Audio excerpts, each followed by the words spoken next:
Today we're checking out Porter Airlines on a couple regional flights.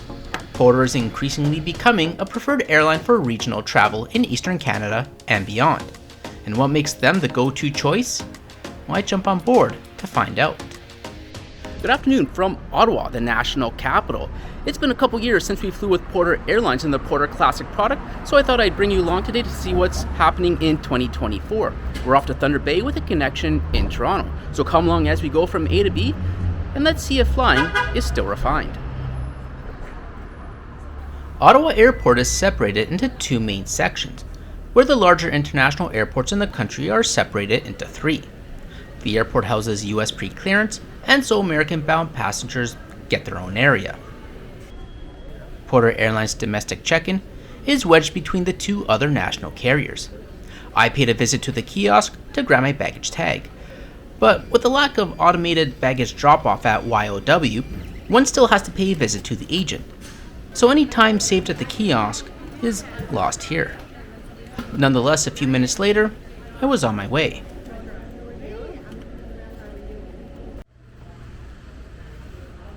The airport isn't very large, and in the early afternoon also not terribly busy. There's not even a line at the Tim Hortons at this time.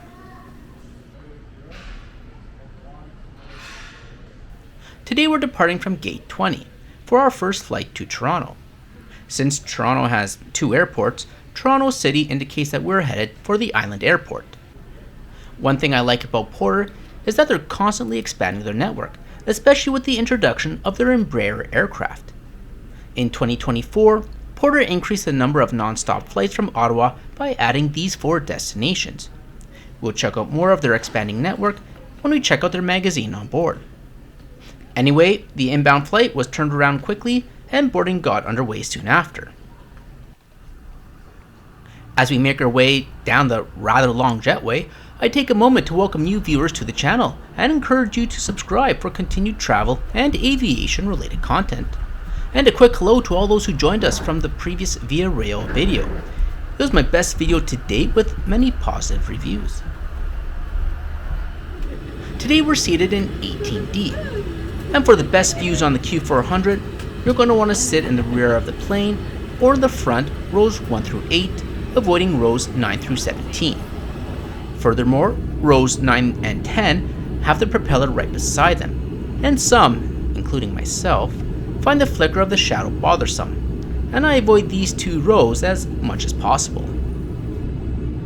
Both flights today will be on Porter's Q400 aircraft. Each has 78 seats with 1 lavatory on board. Porter currently has 29 Q400s, and this aircraft was delivered to the company back in April of 2011.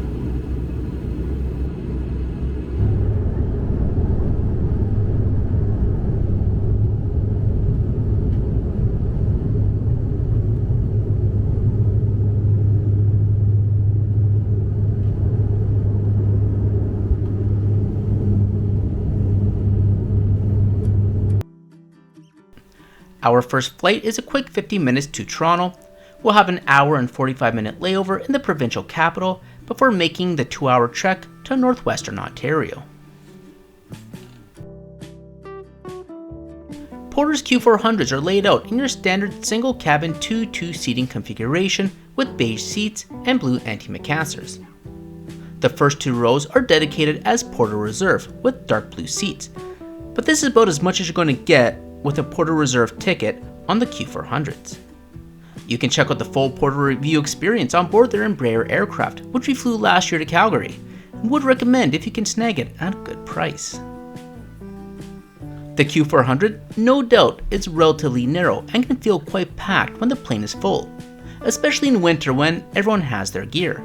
But on a flight like this, it was maybe a third full at most, so there was much more space to stretch out. I had no one beside me, so I had 2 seats to myself, and I like to call it a Porter Suite, or maybe a Porter Premium. Both have a good ring, don't they? Either way, the seats are basic, very similar to a budget airline type seating, providing no recline, but suitable for the aircraft and the regional flights they fly. Porter Suites also doesn't have any power outlets, Wi-Fi, or IFE system, with the seat back only containing a small table and a pocket which has a safety card and in-flight magazine.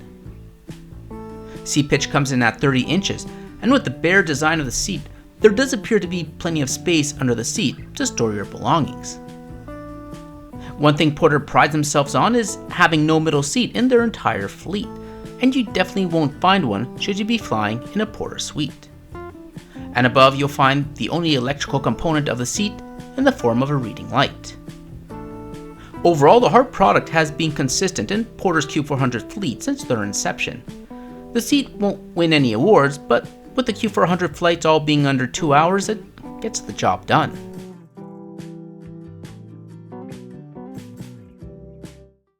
I was surprised to find out that Porter offers their in-flight cafe even on these short flights, and in fact they offer it on all their flights. And what Porter lacks in their Q400 hard product is more than made up in their service, as they offer complimentary drinks and snacks to all passengers. I went with a steam whistle, one of my favorite beers brewed in downtown Toronto in the old Roundhouse, and the first to be offered on Porter. And hey, would you look at that? Real glasses used in economy. So cheers to flying refined. Okay, I can't lie. Even us YouTubers have our days, and I totally bumped the table or something and the glass tipped, allowing the liquid gold to go all over the place and onto my jeans. Good thing the CAs weren't too busy, so I was able to grab some paper towels and take care of it pretty quick. Also handy to have some wet tissues, cause you never know. 50 minutes later, and we reached Toronto City. For these short flights, Porter offers a very strong incentive by offering their full cafe, providing warm hospitality, and arriving right downtown. Yesterday I took the train, which took 4 hours, and had no complimentary beverages, but did have free Wi-Fi. So after seeing both reviews, which would you be inclined to take? Leave a comment below. Today is actually a unique experience for me, since I'm originally from the Toronto area. It's very rare that I have a connection in the city, so this trip enables me to share with you something I've only done maybe once before.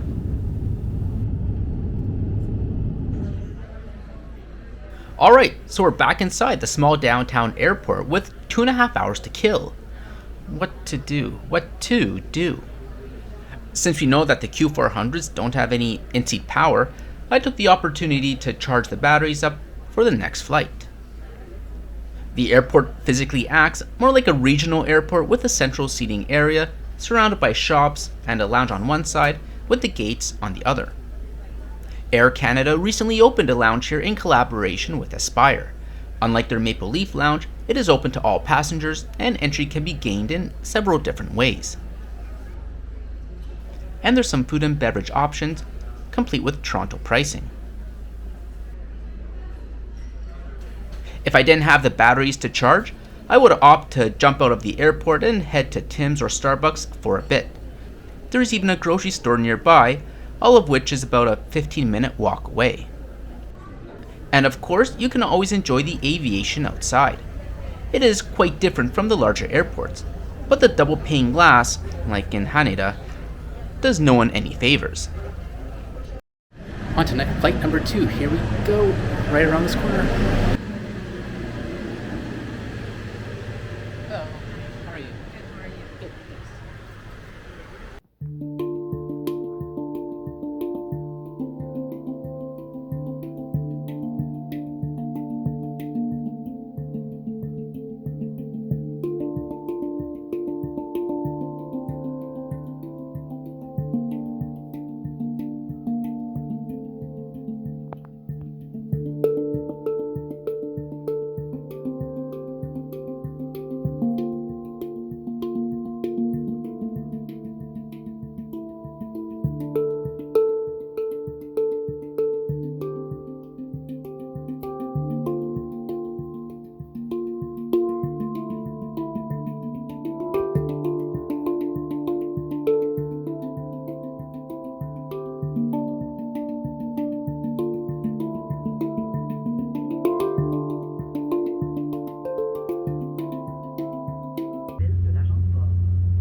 So if you're looking to doing some flying, here's where Porter can take you.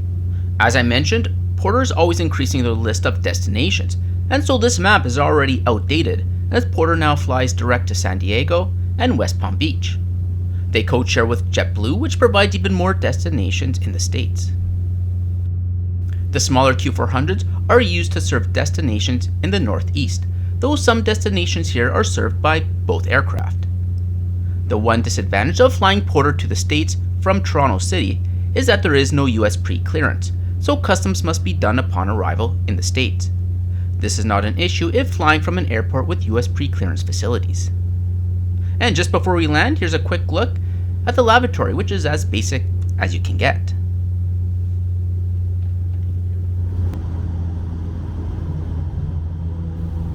I generally enjoy my time flying Porter. For regional or provincial flights, they are becoming my go-to airline. In addition to complimentary snacks, they offer more daily flights to Thunder Bay and other destinations compared to Air Canada with competitive pricing. WestJet did change things up a while back and doesn't really offer regional service in the East, focusing more on Western Canada. When it comes to booking longer flights, however, there is a bit more price matching going on, as there is an oligopoly with domestic air travel when all three airlines serve the same route. Think Toronto-Calgary or Montreal-Vancouver.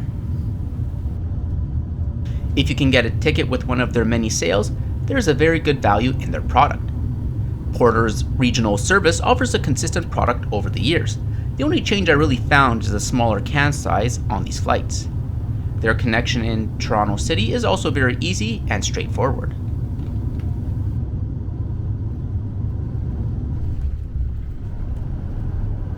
The cost of this one-way itinerary came out to $250. Thanks for watching. Let me know your experience flying with Porter, and I'll catch you in the next video.